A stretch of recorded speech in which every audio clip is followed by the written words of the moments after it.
സംഭവിച്ചതെന്ന് പറഞ്ഞു കഴിഞ്ഞാല് നമ്മളിപ്പോ ഇന്ത്യയില് ചാനലില് വന്നത് നേരത്തെ വർഷം 2018 ചാനലിൽ വന്ന കാര്യങ്ങളെല്ലാം വളരെ തെറ്റാണ്. എന്റെ ഭാഗമൊന്നും കേൾക്കാതെയും എന്താണ് സംഭവിച്ചതെന്ന് സത്യം അറിയാതെയാണ് എല്ലാം ആയി വന്നത്. പക്ഷെ ഇന്നലെ കോടതിയിൽ പോയതിനു ശേഷം കീഴ്ക്കോടതി സാക്ഷിസ്ഥാനായിരുന്നു ഇന്നലെ 3 സാക്ഷികൾ വന്നിരുന്നു.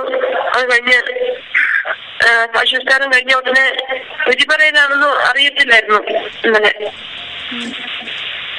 സാക്ഷിസ്ഥാനം കഴിഞ്ഞ ഉടനെ വിധി പറഞ്ഞു, വധശിക്ഷയ്ക്ക് വിധിച്ചു. ഇനി അപ്പീൽ കോടതിയിലേക്ക് കയറണം. അതിന് ക്രിസ്ത്യാനി മീറ്റിംഗ് നടത്തി അവർക്ക് പൈസ കൊടുക്കുവാണെങ്കിൽ കേസിൽ നിന്നും പിന്മാറും എന്നാണ് ഇപ്പോഴത്തെ അവസ്ഥ. പിന്നെ വാർത്തയിൽ വന്ന വിശേഷങ്ങൾ എന്ന് പറഞ്ഞു കഴിഞ്ഞാല്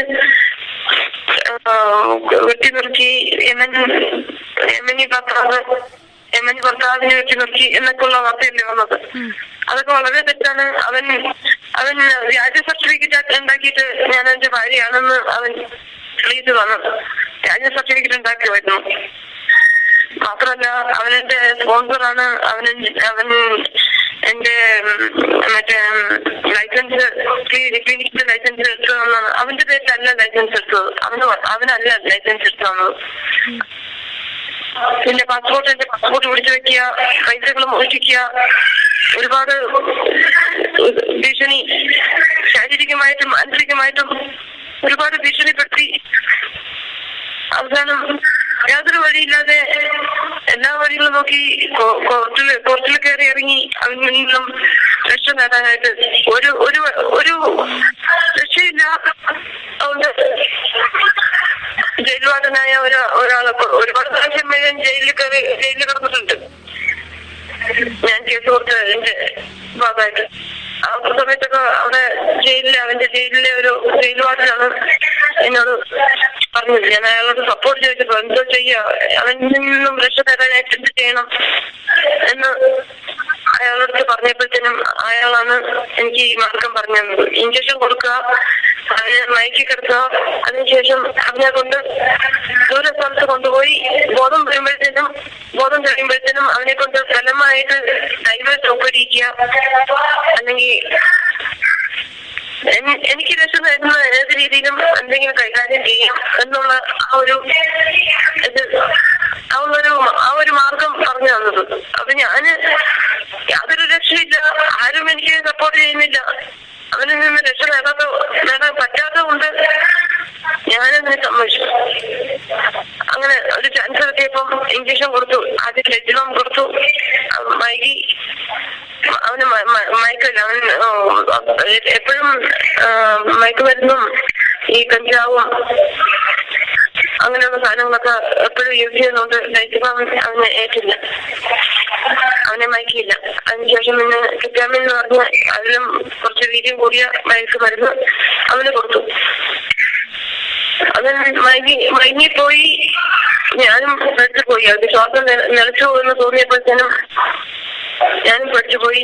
ഞാനും പഠിച്ചു എടുത്തു കഴിച്ചു, മയക്കുമരുന്ന് ഗുളികളെ എടുത്തു കഴിച്ചു. അതിനുശേഷം എന്റെ കൂടുതൽ ജോലി ചെയ്യുന്ന നേഴ്സ് വന്ന് ഹെലൻ എന്ന് പറഞ്ഞ നേഴ്സ് വന്നു. അവളെപ്പോഴും ജയിലിലുണ്ട്. അവളടുത്ത് പോയി, അവൾ എന്റെ താഴത്തെ റൂമിലാണ് താമസിക്കുന്നത്. അവളടുത്ത് പോയി കാര്യങ്ങൾ സംസാരിച്ചു, സംഭവിച്ച കാര്യങ്ങൾ പറഞ്ഞു. അവൾക്കും അറിയാമായിരുന്നു ഈ കാര്യം. അവളുടെ സംഭവം അറിയിച്ചപ്പോഴത്തേനും അവള് അവിടുന്ന് ഇനിയിപ്പോ എന്ത് ചെയ്യും, ഇനി എന്ത് ചെയ്യാൻ പറ്റും, അവന് 80 കിലോ ഭാരമുള്ള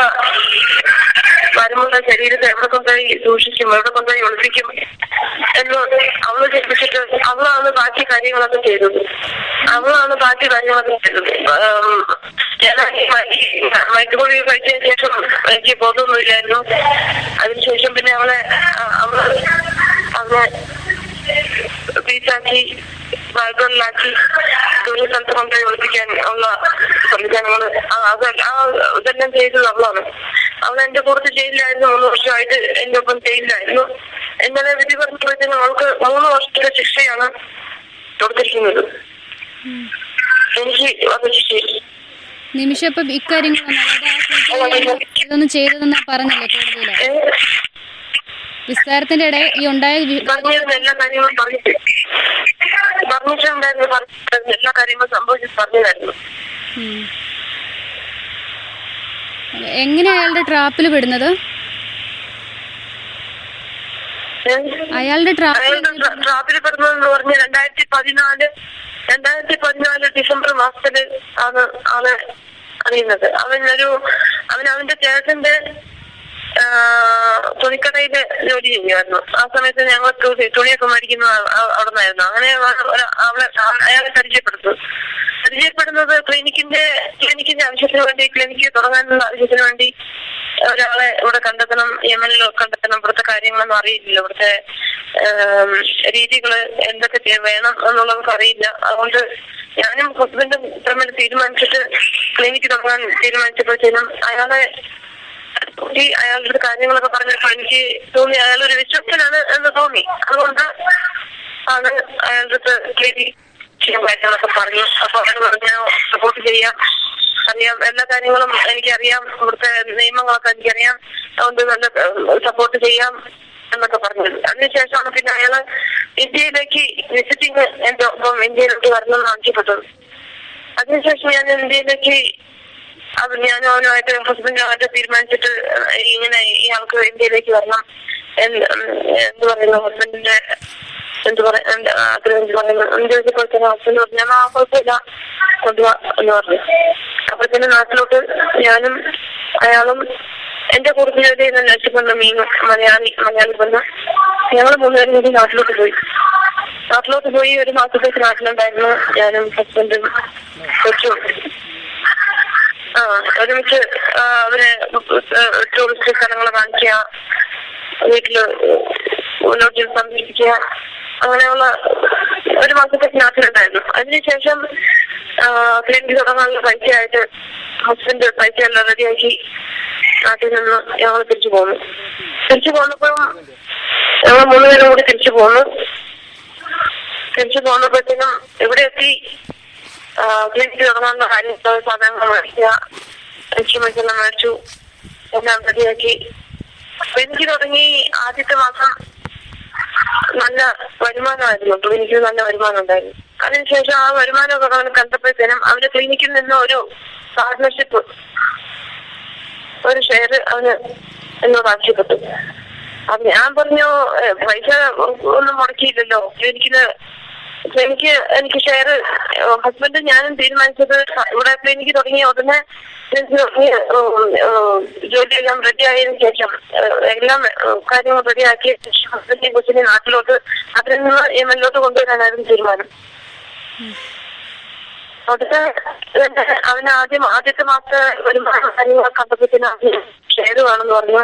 അപ്പൊ ഞാൻ പറഞ്ഞു ഷെയർ കൂടാൻ വേണ്ടിയല്ല ഞാൻ ഹോസ്പിറ്റലിൽ തുടങ്ങാൻ തീരുമാനിച്ചത്, ആരും ഷെയർ കൂടാൻ ഞങ്ങൾക്ക് താല്പര്യമില്ല എന്ന് ഞാൻ പറഞ്ഞു. അപ്പൊ അവൻ ഉടനെ ആ സമയത്ത് എനിക്ക് അറബിയൊന്നും അറിയത്തില്ലല്ലോ, അറബി എഴുതാനും വായിക്കാനൊന്നും അറിയത്തില്ല. അതുകൊണ്ട് അവൻ തന്നെ പേപ്പറിൽ എഴുതി എനിക്കൊരു ഷെയർ. പിന്നെ ആ സമയത്ത് അബ്ദുൾ ലത്തീഫ്, ഞാൻ നേരത്തെ ജോലി ചെയ്ത ഹോസ്പിറ്റലിന്റെ ഉടമ, പ്രശ്നം ഉണ്ടാക്കി. വരുമാനവും എന്റെ ഹോസ്പിറ്റലിന്റെ വരുമാനവും പിന്നെ അവിടുത്തെ ഹോസ്പിറ്റലിന്റെ വരുമാനം കുറഞ്ഞു ഞാൻ ഹോസ്പിറ്റൽ തുടങ്ങിയതിന് ശേഷം.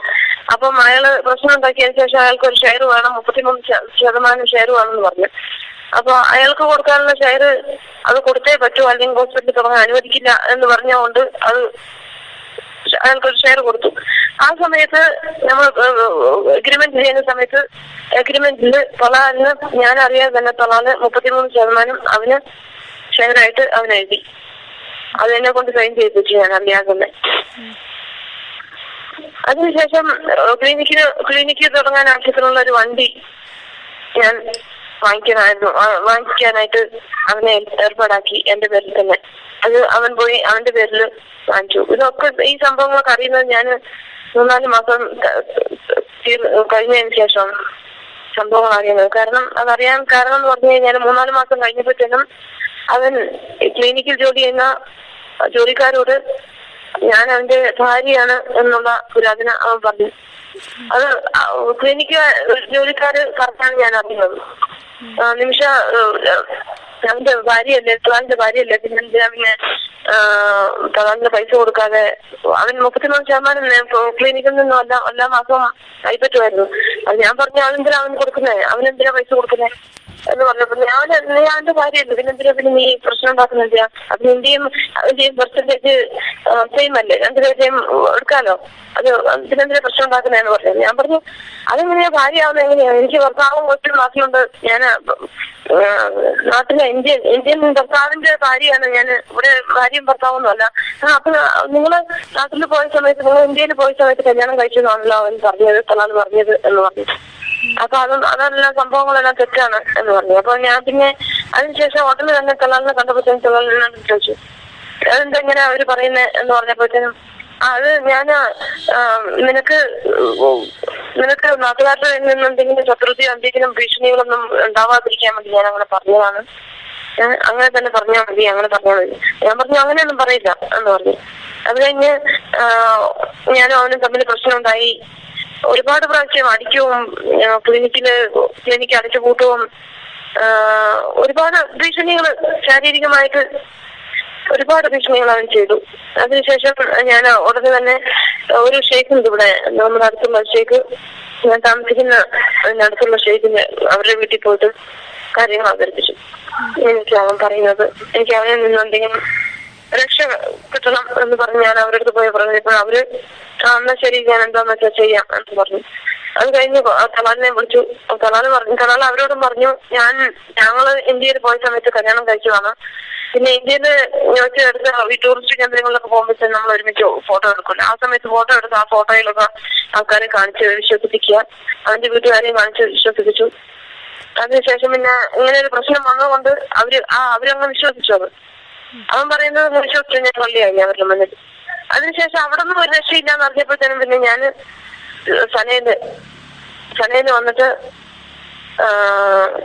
ജയിലില് മറ്റേ ലോക്കൽ പോലീസിനെ വിവരം അറിയിച്ചു. ലോക്കൽ പോലീസില് അറസ്റ്റായി. അതിനുശേഷം പോലീസുകാര് അവനോട് മാരേജ് സർട്ടിഫിക്കറ്റ് കാണിക്കാൻ പറഞ്ഞു. മാരേജ് സർട്ടിഫിക്കറ്റ് കാണിച്ചാലേ പുറത്തിറങ്ങാൻ പറ്റുള്ളൂ എന്നുള്ള അവസ്ഥയുണ്ടായി. അപ്പൊ എന്നെയും 2016 28/1/2016 ഞാനിവിടെ ജയിലിലായി. മാരേജ് സർട്ടിഫിക്കറ്റ് അവതരിച്ചാൽ മാത്രമേ പുറത്തിറങ്ങാൻ പറ്റുള്ളൂ എന്നുള്ള രീതിയിൽ. ആ സമയത്ത് ഞാൻ കാര്യങ്ങളെല്ലാം, എനിക്ക് സംഭവിച്ച കാര്യങ്ങളെല്ലാം ഞാൻ പറഞ്ഞു. അപ്പൊ അവൻ ഉടനെ തന്നെ ഒരു കള്ള മാരേജ് സർട്ടിഫിക്കറ്റ് യമനിൽ വെച്ച് കല്യാണം കഴിച്ച മാരേജ് സർട്ടിഫിക്കറ്റ് ജയിലിൽ കോർട്ടിൽ കാണിച്ചിട്ട് എന്നെ അവൻ പുറത്തിറക്കി. എന്നെ അവന്റെ ഭാര്യയാക്കി കോടതി വിധിച്ചു, ഭാര്യയാണ് എന്ന് വിധിച്ചു. അത് കള്ള സർട്ടിഫിക്കറ്റ് ഉണ്ടാക്കിയിട്ടാണ് വിധിച്ചത്. അതിന്റെ എന്റെ പേര് പോലും അതിനെന്റെ പേര് ശരിയായ പേരല്ല, തെറ്റായ പേരാണ്. അവനൊരു മുസ്ലിം പേരൊക്കെ ഉണ്ടാക്കിയിട്ടാണ്, അതായത് ഞാൻ മുസ്ലിമാണ് എന്ന് അവരെ തെളിയിക്കാൻ വേണ്ടി മുസ്ലിം പേരുണ്ടാക്കിയിട്ടാണ് അവന് സർട്ടിഫിക്കറ്റ് ഉണ്ടാക്കിയിരിക്കുന്നത്. സർട്ടിഫിക്കറ്റിലുള്ള പേരും പാസ്പോർട്ടിലുള്ള പേരും രണ്ടും രണ്ടാണ്. അതൊക്കെയാണ് സംഭവിച്ച കാര്യങ്ങൾ. അതിനുശേഷം പിന്നെ അവൻ ശാരീരികമായിട്ട് എന്നെ അവന്റെ ഭാര്യയായി അവന്റെ കൂടെ താമസിപ്പിക്കുക. അതിനുശേഷം ഞാൻ അവന്റെ ചേട്ടന്റെ വീട്ടിൽ പോയി കാര്യം അവതരിപ്പിച്ചു. അവൻ കള്ള സർട്ടിഫിക്കറ്റ് ഉണ്ടാക്കിയാണ്, ഞാൻ സൈൻ ചെയ്തിട്ടില്ല, എനിക്ക് ഭർത്താവും കൊച്ചു നാട്ടിലുണ്ട്, ആ കാര്യങ്ങളൊക്കെ പറഞ്ഞു. ഉടനെ തന്നെ ചേട്ടൻ പോയിട്ട് വേറൊരു പള്ളിയിൽ നിസ്കരിക്കുന്ന ഒരാളെ കൊണ്ടുവന്നിട്ട് കൈ പിടിച്ച് വിവാഹം ബന്ധം ആ ഒരു രീതിയിൽ ആ ഒരു ചടങ്ങ് നടത്തുമായിരുന്നു. അപ്പൊ ഏത് രീതിയിലും ഗവൺമെന്റ് പരമായിട്ടോ അല്ലെങ്കിൽ രാഷ്ട്രീയപരമായിട്ടോ ഒരു രീതിയിലും രക്ഷ എനിക്ക് കിട്ടിയില്ല. പാസ്പോർട്ടാണെങ്കിൽ അവന്റെ കൈവശം. പിന്നെ എന്നെ അവന്റെ കൂടെ താമസിപ്പിക്കുകയായിരുന്നു. ആ സമയത്ത് പൈസയുടെ കാര്യങ്ങൾ, എന്റെ പൈസ ക്ലിനിക്കിൽ നിന്നും എല്ലാ വരുമാനം അവൻ കൈപ്പറ്റി. 1 രൂപ പോലും എനിക്ക് ബാക്കിയില്ല. മാത്രമല്ല നാട്ടുകാരുടെ കയ്യിൽ നിന്ന് കടം വാങ്ങിക്കുക, അവരെവരെയും പറ്റിച്ച് പൈസ ഉണ്ടാക്കുക, അതെന്നെ കൊണ്ട് കൊടുപ്പിക്കുക. മാത്രമല്ല അവനും അവന്റെ കൂട്ടുകാരും വീട്ടിൽ കൊണ്ടുവരിക. അവൻ എപ്പോഴും കഞ്ചാവ് വലി മയക്കുമരുന്ന് അടിമ അങ്ങനെയുള്ള കാര്യമാണ്. ബോധമില്ലാതെ ആൾക്കാരെയൊക്കെ കൂട്ടിക്കൊണ്ടുവന്ന് ഞാനുമായിട്ട് ശാരീരികമായിട്ട് ബന്ധം നടത്താനുള്ള അതെല്ലാം ആവശ്യപ്പെട്ടു എന്നോട്. പലവട്ടം എന്നോട് ആ ഇതിന് നിന്നപ്പോഴത്തേനും ഞാനതിന് വിരോധമായതുകൊണ്ട് എന്നെ അടിക്കും, വീട്ടിൽ നിന്നും പാതിരാത്രി ഇറക്കി വിടുവോ, ഞാൻ നിലവിളിച്ചോടി അയൽവാസികളുടെ ഓടി പോയി പരാതി പറയും പറഞ്ഞോണ്ട് പല പ്രാവശ്യം വീട്ടിൽ നിന്ന് ഇറക്കി വിടുവോ അങ്ങനെയൊക്കെ ചെയ്തു, ഉപദ്രവിച്ചു. പലവട്ടം ജയിലിലാക്കും. ഉടനെ തന്നെ അവൻ ജാമ്യത്തിലിറങ്ങും, എന്റെ അടുത്ത് വരും, എന്നെ ഉപദ്രവിക്കും. അങ്ങനെയൊക്കെ ആയിട്ട് എനിക്ക് യാതൊരു രക്ഷയില്ലാത്തതുകൊണ്ടാണ് ഞാൻ ഇങ്ങനെ ഒരു ആ ജയിൽ വാർഡനുമായിട്ട് സംസാരിച്ചപ്പോ ഇങ്ങനെ ഒരു കാര്യത്തിലേക്ക് ഞാൻ എന്നെ എത്തിച്ചു.